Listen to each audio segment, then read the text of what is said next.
Halo, selamat siang semuanya. Hari ini kita akan membahas tentang konsekuensi pewartaan Yesus. Ya, konsekuensi pewartaan Yesus ada tiga konsekuensi pewartaan Yesus. Ya.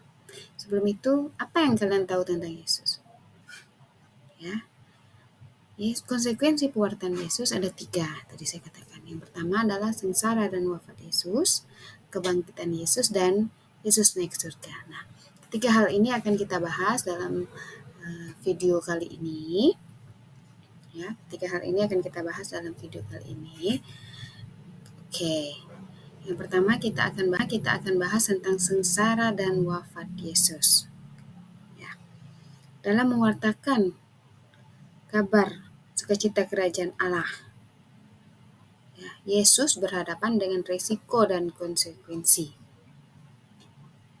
Resiko dan konsekuensi yang dihadapi Yesus, yang pertama adalah ada yang menerima pewartaan Yesus, ada juga yang akan menolak pewartaan Yesus itu dengan berbagai banyak alasan.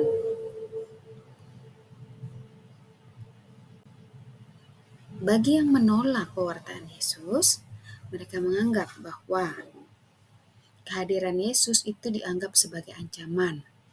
Maka mereka berusaha menyingkirkan Yesus.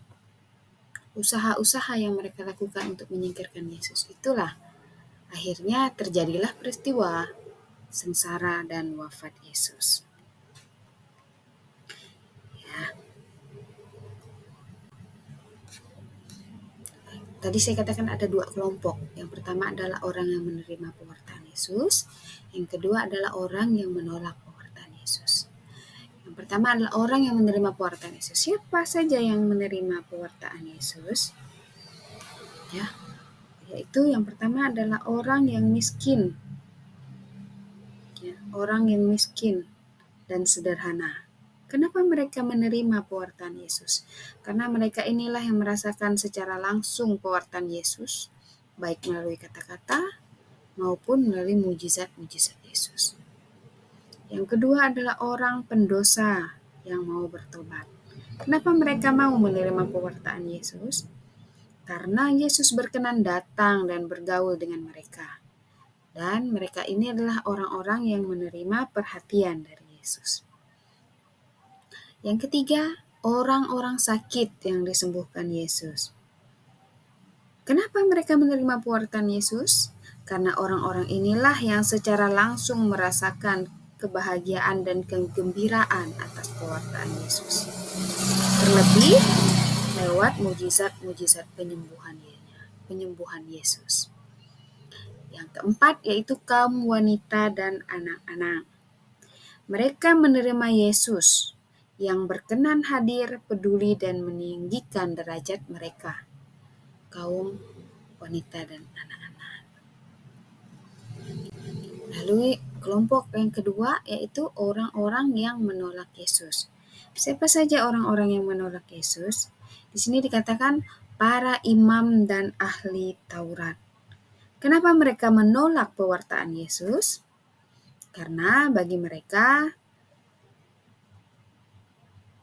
akan dengan adanya Yesus, dengan pewartaannya Yesus, mereka akan merasa kehilangan wibawa dan mulai berkurangnya pengikut mereka, sehingga mereka merasa terancam oleh kehadiran Yesus.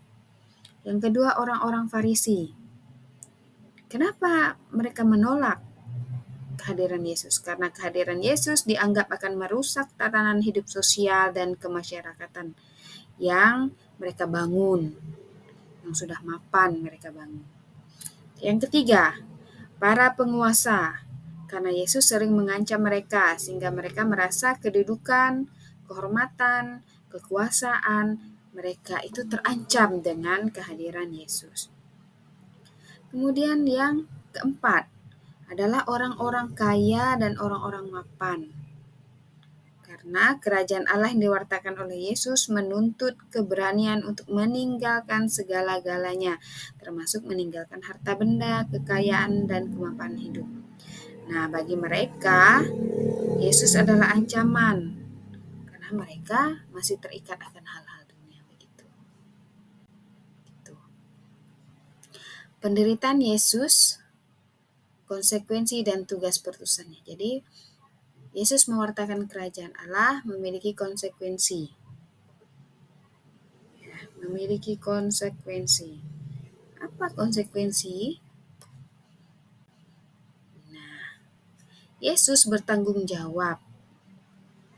Yesus bertanggung jawab dan rela berkorban tanpa pamrih sampai mati, sampai menyerahkan dirinya kepada kehendak Bapa. Ya. Kemudian keteladanan Yesus ini sungguh-sungguh menjadi inspirasi bagi kita. Ya. Keteladanan Yesus dalam menghadapi penderitaan tampak dalam peristiwa berikut ini. Ya, yang pertama, Yesus tabah menghadapi penderitaan dan berserah diri kepada kehendak Bapanya. Yang kedua, Yesus tidak bersikap egois dengan hanya memikirkan penderitaan yang dia alami, tetapi dia tetap mewartakan kabar sukacita kepada mereka yang membutuhkan. Yang ketiga, ketika Yesus berada di kayu salib, ya, Yesus tidak menghujat dan tidak menyumpahi orang-orang yang menyalibkan dia. Sebaliknya, Yesus malah mengampuni mereka. Ya, Yesus malah mengampuni mereka.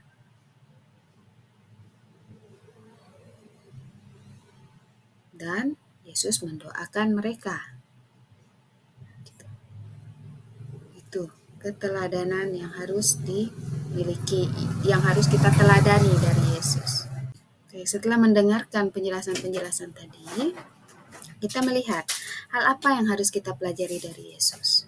Yang pertama, Yesus tetap tabah dalam menghadapi penderitaan dan yang disertai dengan sikap penyerahan dirinya kepada Tuhan. Yang kedua, Yesus berani menghadapi resiko demi menegakkan kebenaran dan keadilan. Yang ketiga, Yesus tetap solider terhadap mereka yang miskin, menderita, tertindas, dan membutuhkan pembebasan dalam hidupnya. Itu hal-hal yang bisa kita pelajari. Baik. Gitu kah, Ma? Kemudian selanjutnya kita akan melihat tentang kebangkitan Yesus. Ya, tentang kebangkitan Yesus. Kebangkitan Yesus merupakan salah satu puncak dari iman Katolik. Kebangkitan Yesus membangun keyakinan yang teguh bahwa Allah menyelamatkan manusia. Apa bukti dari kebangkitan Yesus? Dalam kitab suci menunjukkan suatu tanda sebagai bukti kebangkitan Yesus. Yang pertama, batu penutup kubur Yesus yang terguling. Yang kedua, kesaksian para murid yang mendapati kubur kosong. Yang ketiga, jenazah Yesus tidak ada di situ. Kain kafan yang terletak di tanah.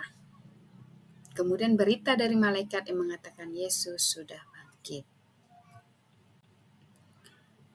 Lalu, kita mau lihat apa makna dari kebangkitan Yesus. Ada dua makna kebangkitan Yesus. Yang pertama, kebangkitan Yesus merupakan pemenuhan janji keselamatan dari Allah.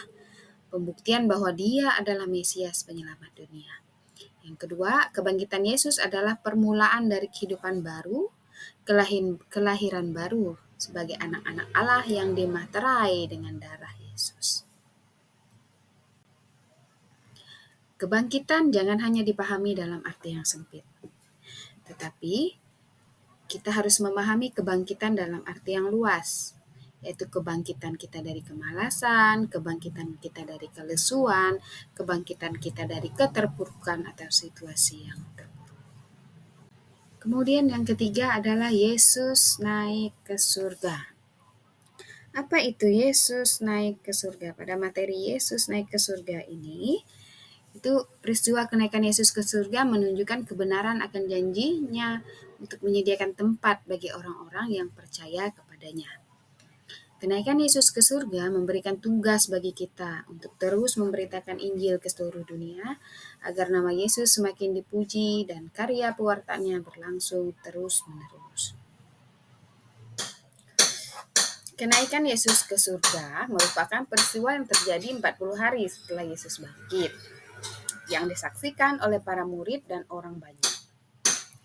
saat Yesus terangkat ke langit. Peristiwa Yesus naik surga menunjukkan bahwa Yesus memberikan kepastian hidup kekal dan persekutuan dengan Bapa. Nah, bagi kita umat Katolik, ada dua pesan iman yang dapat kita tarik dari peristiwa kenaikan Yesus ke surga. Ya, ada dua. Yang pertama, kita sebagai umat Katolik tidak perlu ragu, apalagi takut dan khawatir ketika diutus menjadi perpanjangan tangan Tuhan untuk melanjutkan karya-karyanya. Yang kedua, dalam menjalani hidup dan karya pewartaan, kita sebagai umat Katolik harus tetap memiliki sukacita dan semangat yang berkobar untuk mewartakan karya penyelamatan Yesus ini. Nah, dari ketiga materi ini bisa kita tarik kesimpulan bahwa Yesus mewartakan kerajaan Allah itu memang tidak mudah, tetapi dengan kekuatan, dengan kepercayaan kita kepada Tuhan, kita yakin dan percaya kita mampu mewartakan karya penyelamatan ini di tengah-tengah dunia. Sebagai orang Katolik, kita harus mampu, kita harus bisa, dan kita harus yakin dan percaya bahwa Yesus menyertai kita. Nah, itu dia materinya. Silahkan dipelajari. Lebih dan kurangnya mohon masukan dari teman-teman semua. Apa yang kurang, apa yang harus dipertahankan, dan apa yang harus ditingkatkan. Sekian dari saya, terima kasih.